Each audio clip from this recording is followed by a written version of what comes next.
What's going on YouTube? This is Newo, and I'm here today with another sound design breakdown. This is a lead synth sound off of my upcoming release, which is actually out tomorrow with 92Jelani. This track is called El Fa, and it is a kind of electro breakbeat type of track, and it has this really weird talking style lead synth. So let me show you, for sake of example, what we're going to be breaking down today.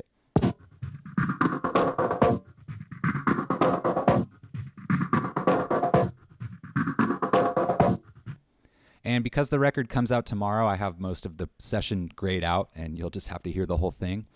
But I'd highly recommend you go check out the label, purchase the record, play this in your sets. I'm really excited for these. These masters came back really crisp, really clean from Ambivalent. He's an incredible artist, also incredible studio engineer, mastering engineer. So let's go ahead and break this down. What we're working with right here is 3 iterations of the same sound. And the first one sounds like this. If I take off all of the plugins, this is what Jelani sent me. We were collaborating, and he was working with his modular synthesizer, and so he sent me some recordings that I ended up cutting and going through, and this is what I got initially. Now, I liked it, but I needed more movement out of it, right? So slowly over time, I started adding plugins, kind of applying my technique of starting with a sine wave, but instead of starting with a sine wave, I just started with the recording that Jelani gave me. So the first thing that I added was the Filter Freak.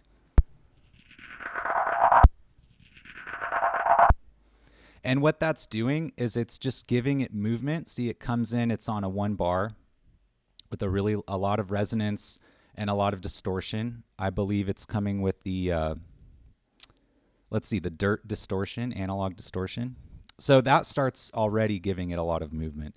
Now the next plugin that I added was the vintage filter with an LFO going at 16th notes.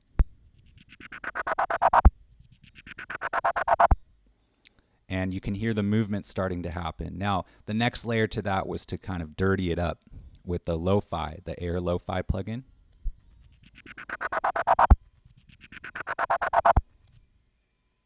After that, I added the Ensemble plugin just to widen it, essentially. And that one's not too much of a difference, and this is what I really like to do in my workflow, is very intentionally add plugins. So I added this just to increase the width of the overall sound, but it's not by that much.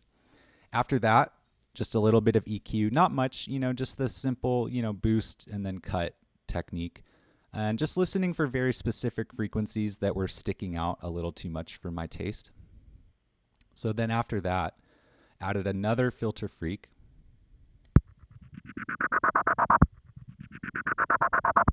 And essentially that was just to darken it. You'll see I have the input driven all the way up. It was to add some distortion, but also to just darken it slightly so it has a little bit of a dirtier sound. After that, just a little bit of EQ. All I'm doing is cutting off the sub.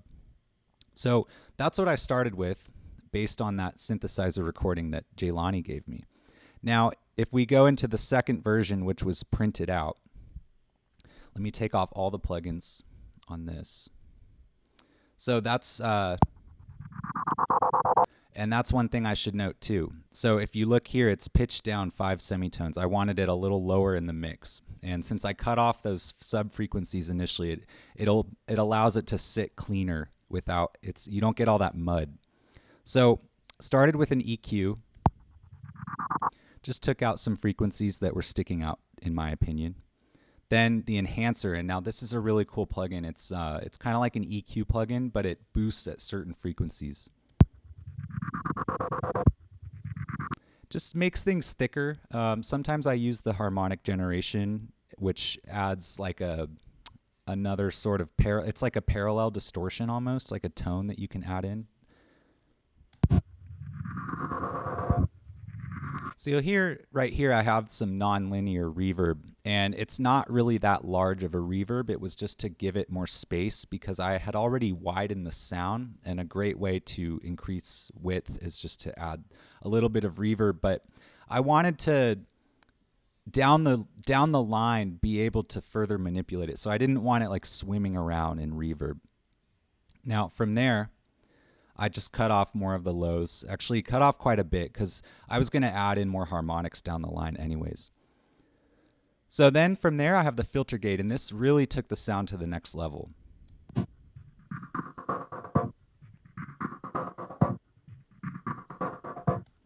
Gives it a lot of bounce. I love that you can dial in the swing exactly how you want. Now, that movement is really coming from the phaser integrated into the filter. And the pattern is coming. There's a multitude of patterns that you can select from. So I was kind of just going through different patterns and seeing what sounded good. So from there, I just to correct the image just a little bit so it wasn't leaning so much in one direction. After that, a little bit of lo-fi to further dirty it up. I really wanted a super crunchy, dirty sound with this synthesizer. And then another lo-fi plugin, and this really also takes it to the next level. You'll hear the difference.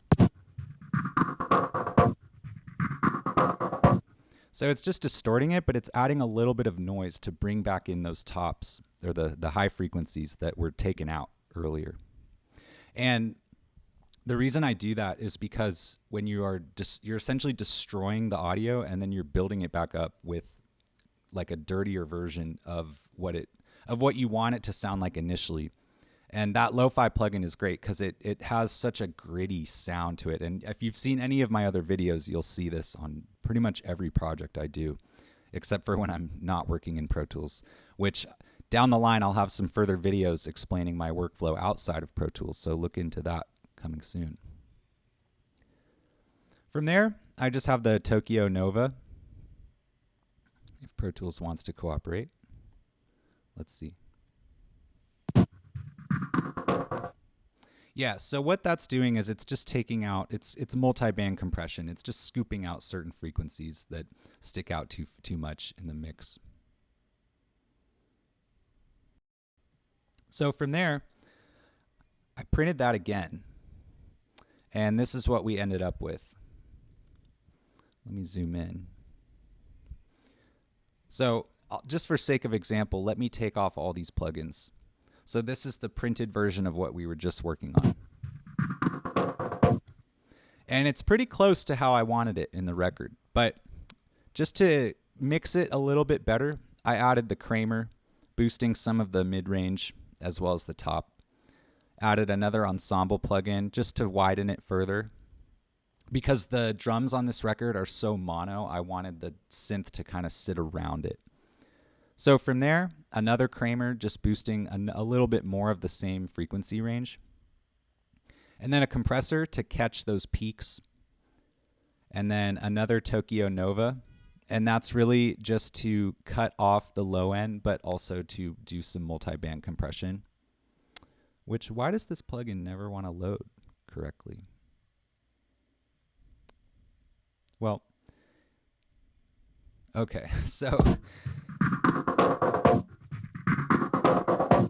And then other than that, I just have it sending to a little bit of a delay throughout different parts of the record. But that's the main design approach for that sound. The only other things we did is when we mixed it in the studio, we added just, some analog EQ, some analog compression, and of course, mixing on proper monitors, balanced Ocean Way monitors. You really hear everything. The imaging on those is incredible. So I look forward to all of you checking out this release that will be out tomorrow, as well as the other tracks, G7G and New Metropolis, which will be on that release. And shout out to 92Jelani for giving me incredible source material to work with. And shout out to Ambivalent for crushing the masters, doing a great job with the release. I'm really excited, and I'm really just happy to be on board. So thank you so much. Have a great rest of your day.